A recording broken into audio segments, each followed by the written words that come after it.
6 properties of sea water. तो चलिए शुरू करते हैं। क्या आपने कभी सोचा है कि समुंदर का पानी इतना खास क्यों होता है? उसकी प्रॉपर्टीज जैसे टेम्परेचर, सलाइनिटी और डेंसिटी कैसे हमारे प्लैनेट को शेप करती हैं? तो चलिए इस properties of sea water chapter में हम इन सभी सवालों के जवाब ढूंढेंगे और समझेंगे कि कैसे ये सब मिलकर हमारे ओशियन को डायनामिक बनाते हैं। समुद्र का पानी सिर्फ पानी नहीं होता, उसमें बहुत कुछ होता है। चलो एक एक करके देखते हैं। पैसिफिक ओशियन दुनिया का सबसे बड़ा पानी का सोर्स है। सोचो कितना बड़ा होगा। टेम्परेचर हर जगह अलग। समुद्र के पानी का टेम्परेचर हर जगह एक जैसा नहीं होता, कहीं गर्म कहीं ठंडा।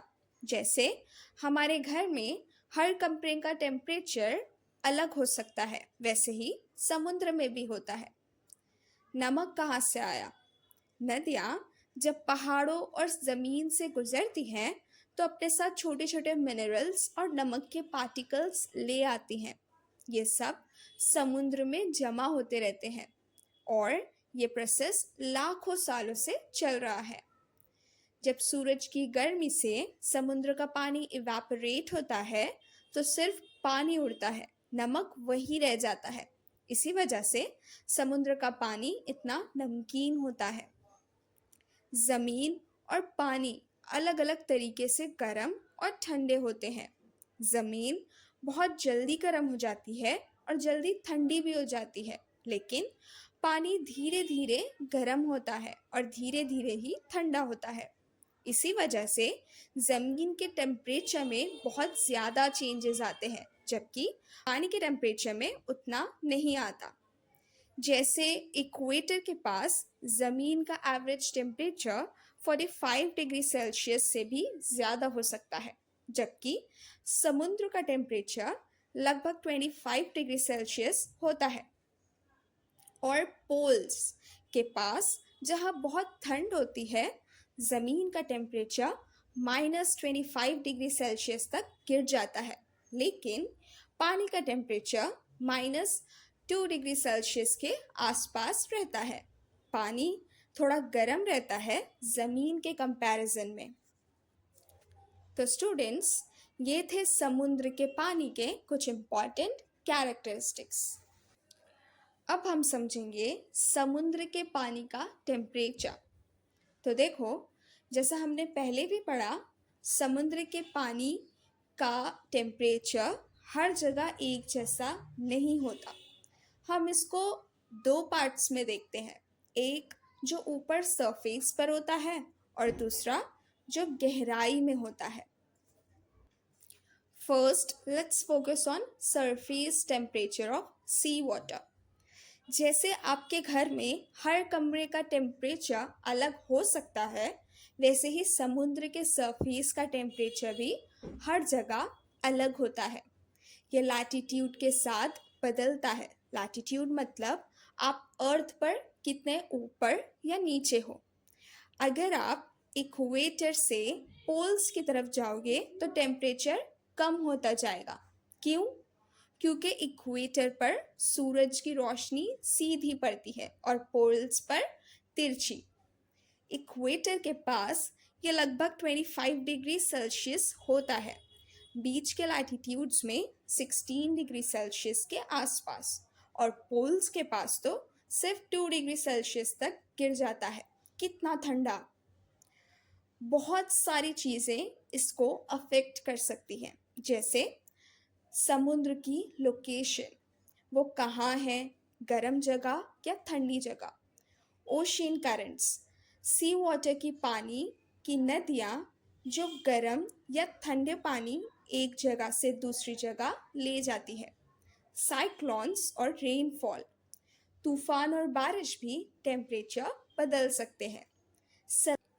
Now let's focus on the second part, which is temperature at the depth of sea water. Imagine करो कि आप एक बड़े से स्विमिंग पूल में हो। जब आप सरफेस पर होते हो तो सूरज की गर्मी आपको महसूस होती है, राइट? लेकिन जैसे जैसे आप नीचे जाते हो, पानी ठंडा होता जाता है। समुद्र में भी कुछ ऐसे ही होता है। सिंपल टर्म्स में, सरफेस यहाँ सूरज की रोशनी सीधी पड़ती है तो पानी गर्म होता है, और शैलो डेप्थ में जैसे जैसे आप नीचे जाते हो, टेम्परेचर कम होने लगता है, ये एकदम से गिरता है। डीप ओशियन, एक सर्टेन गहराई के बाद टेम्परेचर ज़्यादा नहीं बदलता, ये ऑलमोस्ट कांस्टेंट हो जाता है। अब कुछ इंटरेस्टिंग बातें देखते हैं। इक्वेटर, यहाँ सूरज की गर्मी ज़्यादा होती है तो टेम्परेचर में चेंज भी तेज़ी से होता है गहराई के साथ। मिड लैटिट्यूड रीजन्स, यहाँ चेंज थोड़ा मॉडरेट होता है। पोलार रीजन्स, यहाँ तो ऊपर से ही पानी ठंडा होता है तो गहराई के साथ टेम्परेचर में ज़्यादा फर्क नहीं आता। सूरज की रोशनी, सूरज की रेस सिर्फ एक सर्टेन गहराई तक ही जा पाती है, उसके बाद पानी का टेम्परेचर लगभग सेम रहता है।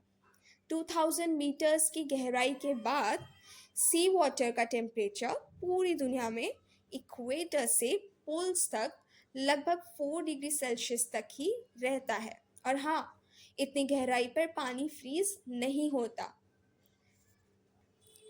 Open sea versus landlocked seas, जो समुद्र खुले होते हैं उनका टेम्परेचर उन समुद्रों से कम होता है जो ज़मीन से घिरा हुआ होता है, जैसे मेडिटेरेनियन सी। तो याद रखना, समुद्र का टेम्परेचर उसकी गहराई पर डिपेंड करता है और हर जगह अलग अलग होता है। Now let's talk about landlocked sea. What is landlocked sea? Imagine करो एक स्विमिंग पूल जो चारों तरफ से ज़मीन से घिरा हुआ है। उसका पानी कहीं और नहीं जा सकता। बिल्कुल ऐसे ही जो समुद्र चारों तरफ से ज़मीन से घिरा होता है और किसी बड़े ओशन से कनेक्ट नहीं होता, उसे हम लैंड लॉक्ड सी कहते हैं। जैसा कि कैस्पियन सी, वो एक लैंड लॉक्ड सी है। Now what is salinity of the sea water? Salinity का मतलब है सी वाटर के पानी में कितना नमक है। जैसे हम सब्जी में नमक डालते हैं, वैसे ही समुद्र के पानी में भी नमक होता है। ये नमक मिनरल्स और सॉल्ट्स के डिस्पोजिशन से आता है। कुछ फैक्टर्स हैं जो सलाइनिटी को अफेक्ट करते हैं। Number 1, temperature. गर्मी ज़्यादा होगी तो पानी इवेपोरेट होगा और नमक पीछे रह जाएगा, तो सलाइनिटी बढ़ेगी। Number 2, evaporation. जितना ज़्यादा पानी इवेपोरेट होगा उतनी ज़्यादा सलाइनिटी होगी। Number 3, supply of fresh water. अगर नदियों से फ्रेश पानी समुद्र में आता है तो सलाइनिटी कम हो सकती है। नंबर 4, लैंडलॉक्ड और open nature of sea. Landlocked seas में अक्सर सलाइनिटी ज़्यादा होती है क्योंकि फ्रेश वाटर का फ्लो कम होता है और इवेपोरेशन ज़्यादा। एक इंटरेस्टिंग बात यह है कि सलाइनिटी की वजह से समुद्र के पानी की बायोंसी बढ़ जाती है, इसलिए बड़े और हैवी शिप्स भी आराम से सॉल्टी वाटर में फ्लोट कर पाते हैं। और हाँ, ये नमक हमें कहाँ से मिलता है? सॉल्ट पैन से। हम नमक को खाने में यूज़ करते हैं, केमिकल्स और मेडिसिन्स बनाने में भी, और तो और खाना प्रिजर्व करने के लिए और आइस फैक्ट्रीज में भी इसका यूज़ होता है। तो सिंपल टर्म्स में लैंडलॉक्ड सी वो है जो ज़मीन से घिरा हो, और सलाइनिटी मतलब समुद्र के पानी में नमक की मात्रा। अब हम समझेंगे कि समुद्र के पानी में सलाइनिटी कैसे अलग अलग जगह पर अलग होता है। कुछ फैक्टर्स हैं जो इसको अफेक्ट करते हैं। इक्वेटोरियल रीजन, यहाँ पर ना बहुत बारिश होती है और बड़ी बड़ी नदियाँ जैसे अमेज़न और कॉन्गो भी समुद्र में मिलती हैं। ये सब फ्रेश वाटर लाते हैं जो नमक को कम करता है, लेकिन यहाँ गर्मी भी ज़्यादा होती है और एवापोरेशन भी ज़्यादा होता है जो नमक को बढ़ाता है। तो इसलिए यहाँ सलाइनिटी मॉडरेट से हाई होती है। जैसे एक तरफ बारिश नमक कम कर रही है, दूसरी तरफ गर्मी उसे बढ़ा रही है।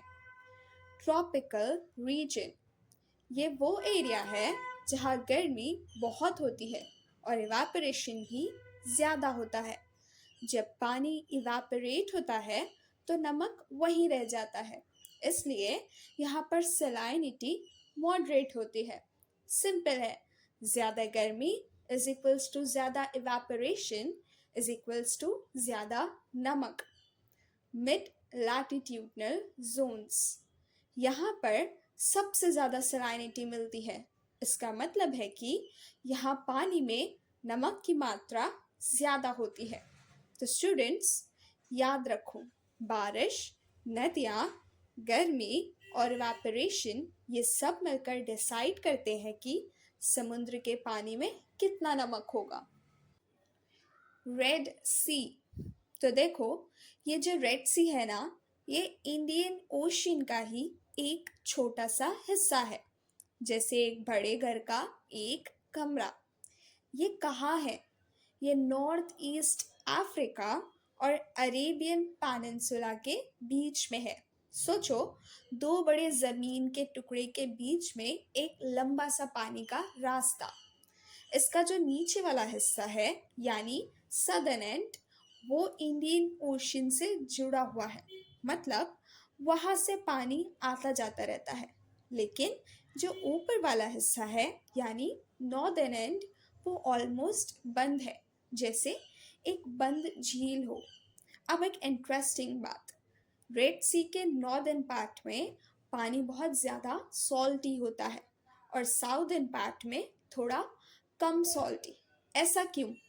इसका रीज़न ये है कि सदर्न एंड में इंडियन ओशन का पानी आता है जो वहाँ की नमकीनता और टेम्परेचर को कंट्रोल करता है, यानी सॉल्टीनेस और टेम्परेचर को कंट्रोल करता है।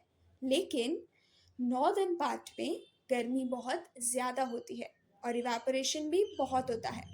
इवापोरेशन मतलब पानी भाप बनकर उड़ जाता है और सॉल्ट वहीं रह जाता है, ये तो आपको पता ही है। इसलिए वहाँ का पानी और भी ज़्यादा सॉल्टी हो जाता है।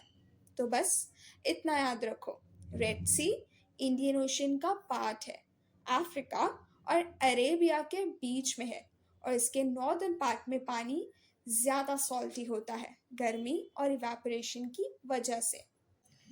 Arabian Sea and Bay of Bengal, अब हम इन दोनों के बीच के डिफरेंस को समझेंगे। इमेजिन करो कि आप दो अलग अलग स्विमिंग पूल्स में हो। पहले पूल का नाम है अरेबियन सी। यहाँ का पानी थोड़ा गर्म है और जल्दी इवापोरेट भी होता है। इसमें सिर्फ नर्मदा और तापी जैसी कुछ ही बड़ी नदियाँ मिलती हैं, क्योंकि फ्रेश पानी कम मिलता है। इसलिए इसका पानी थोड़ा ज़्यादा सॉल्टी होता है, लगभग 36% सॉल्ट होता है इसमें। अब दूसरे पूल की तरफ चलते हैं जिसका नाम है बे ऑफ बंगाल। यहाँ पर गंगा, महानदी, गोदावरी, कृष्णा, कावेरी और मेघना जैसी बहुत सारी बड़ी नदियाँ अपना फ्रेश पानी लाती हैं। इतना सारा फ्रेश पानी मिलने की वजह से इसका पानी अरेबियन सी के मुकाबले कम सॉल्टी होता है, लगभग 32% ही सॉल्ट होता है। तो बे ऑफ बंगाल का पानी अरेबियन सी से 4% कम सॉल्टी होता है। समझ आया? अरेबियन सी गर्म और ज़्यादा नमकीन और बे ऑफ बंगाल ठंडा और कम नमकीन, क्योंकि उसमें ज़्यादा फ्रेश पानी आता है। बाल्टिक सी, पहली बात ये टेम्परेट रीजन में है, मतलब यहाँ का मौसम न ज़्यादा गर्म न ज़्यादा ठंडा होता है और ये नॉर्थ अटलांटिक ओशन का ही एक हिस्सा है। दूसरी बात, ये एक लैंडलॉक्ड सी है। इसका मतलब है कि ये ज़मीन से घिरा हुआ है, जैसे कि एक बड़ा सा लेक। इसलिए अटलांटिक ओशन की जो बड़ी बड़ी करंट्स होती हैं वो इसके पानी को ज़्यादा इफ़ेक्ट नहीं कर पाती। और तीसरी और सबसे इंटरेस्टिंग बात, लैंडलॉक्ड होने के बावजूद इसका पानी लेस सलाइन होता है, यानी कम नमकीन होता है। क्यों? क्योंकि यहाँ टेम्परेचर कम होता है, इवापोरेशन भी कम होता है, और आइस कैप्स के पिघलने से इसको फ्रेश वाटर की अच्छी सप्लाई मिलती रहती है। तो कम गर्मी, कम भाप बनना और फ्रेश पानी की वजह से इसका पानी उतना सॉल्टी नहीं होता जितना बाकी समुद्र का होता है। समझ आया? Now let's talk about salinity. Salinity का मतलब होता है पानी में कितना नमक घुला हुआ है। टेम्परेट रीजन्स में कम सलाइनिटी होती है। इसका मतलब है कि जहाँ का मौसम न ज़्यादा गर्म होता है और ना ही ज़्यादा ठंडा, वहाँ का पानी में नमक थोड़ा कम होता है। सोचो, बारिश ज़्यादा होती है और इवापोरेशन कम, तो नमक डाइल्यूट हो जाता है। लैंडलॉक्ड सीज में ओपन सीज से ज़्यादा सलाइनिटी होती है। लैंडलॉक्ड सीज मतलब वो समुंदर जो ज़मीन से घिरे हुए होते हैं, जैसे कि आपको पता है, फॉर एग्जाम्पल कैस्पियन सी। इनमें नमक ज़्यादा होता है क्योंकि पानी बाहर निकलने का रास्ता कम होता है और इवापोरेशन से पानी उड़ जाता है, नमक वहीं रह जाता है। ओपन सीज में पानी सर्क्यूलेट होता रहता है, तो नमक डिस्ट्रीब्यूट हो जाता है। द डेड सी की सलाइनिटी 332% है। ये तो बहुत ज़्यादा है। नॉर्मल समुंदर की सलाइनिटी लगभग 3.5% ही होती है। डेड सी में इतना नमक है कि आप उसमें डूबते नहीं हो, ऊपर ही तैरते रहते हो। इसकी वजह भी वही है, बहुत ज़्यादा इवेपोरेशन और पानी का बाहर न निकल पाना। तो स्टूडेंट्स, याद रखना, सलाइनिटी कई फैक्टर्स पर डिपेंड करती है, जैसे वेपरेशन, रेनफॉल और पानी का flow. Density of sea water, इसको बिल्कुल सिंपल तरीके से समझेंगे। इमेजिन करो, एक ग्लास पानी है, उसकी डेंसिटी मतलब वो कितना हैवी या लाइट है। तो समुंदर के पानी की डेंसिटी दो मेन चीज़ों पर डिपेंड करती है। टेम्परेचर, अगर पानी ठंडा है तो उसकी डेंसिटी ज़्यादा होगी, मतलब वो हैवी होगा। अगर पानी गर्म है तो उसकी डेंसिटी कम होगी, मतलब वो लाइट होगा। सोचो, ठंडे पानी में चीज़ें ज़्यादा अच्छे से डूबेंगी, राइट? नंबर 2, सलाइनिटी। अगर पानी में नमक ज़्यादा है तो उसकी डेंसिटी भी ज़्यादा होगी, वो हैवी होगा। अगर पानी में नमक कम है, यानी सलाइनिटी कम है, तो उसकी डेंसिटी भी कम होगी, यानी वो लाइट होगा। जैसे डेड सी में इतना नमक है कि आप डूबते नहीं हो, क्योंकि उसकी डेंसिटी बहुत ज़्यादा है।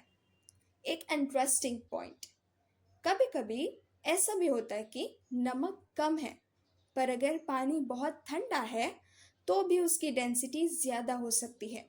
टेम्परेचर का इफ़ेक्ट काफ़ी स्ट्रॉन्ग होता है। ये टेम्परेचर और सलाइनिटी का असर सी वाटर में लगभग 500 मीटर्स की गहराई तक जाता है। लेकिन जब हम 1000 मीटर्स की गहराई पर जाते हैं तो वहाँ का टेम्परेचर, सलाइनिटी और डेंसिटी में ज़्यादा चेंजेस नहीं आते। सब कुछ काफ़ी स्टेबल हो जाता है।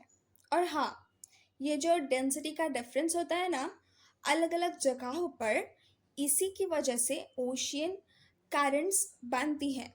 ये करंट्स पूरे दुनिया में पानी को घुमाती हैं और इससे टेम्परेचर का डिस्ट्रीब्यूशन भी कंट्रोल होता है। इसका असर हमारे रीजनल क्लाइमेट पर भी पड़ता है, मतलब अलग अलग जगहों का मौसम भी इन करंट से अफेक्ट होता है। तो सिंपल टर्म्स में, समुद्र का पानी कितना हैवी है ये उसके टेम्परेचर और नमक की क्वांटिटी पर डिपेंड करता है, और इसी से समुद्र की करंट्स बनती हैं जो हमारे मौसम को भी अफेक्ट करती है। सो टू कंक्लूड द चैप्टर, आज हमने समुद्र के पानी की प्रॉपर्टीज़ को एक्सप्लोर किया। हमने देखा कि कैसे टेम्परेचर, सलाइनिटी और डेंसिटी जैसे फैक्टर्स मिलकर हमारे ओशंस को एक लिविंग ब्रीथिंग सिस्टम बनाते हैं। इन्हीं प्रॉपर्टीज़ की वजह से ओशियन करंट्स बनती है जो हमारे क्लाइमेट और वेदर पैटर्न्स को डायरेक्टली अफेक्ट करती हैं। इस चैप्टर से हमने समझा कि समुद्र सिर्फ पानी का एक बड़ा हिस्सा नहीं, बल्कि एक कॉम्प्लेक्स और इंटरकनेक्टेड सिस्टम है जो हमारे प्लैनेट के लिए बहुत ज़रूरी है।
और हाँ, वीडियो को लाइक, शेयर और चैनल को सब्सक्राइब करना मत भूलना।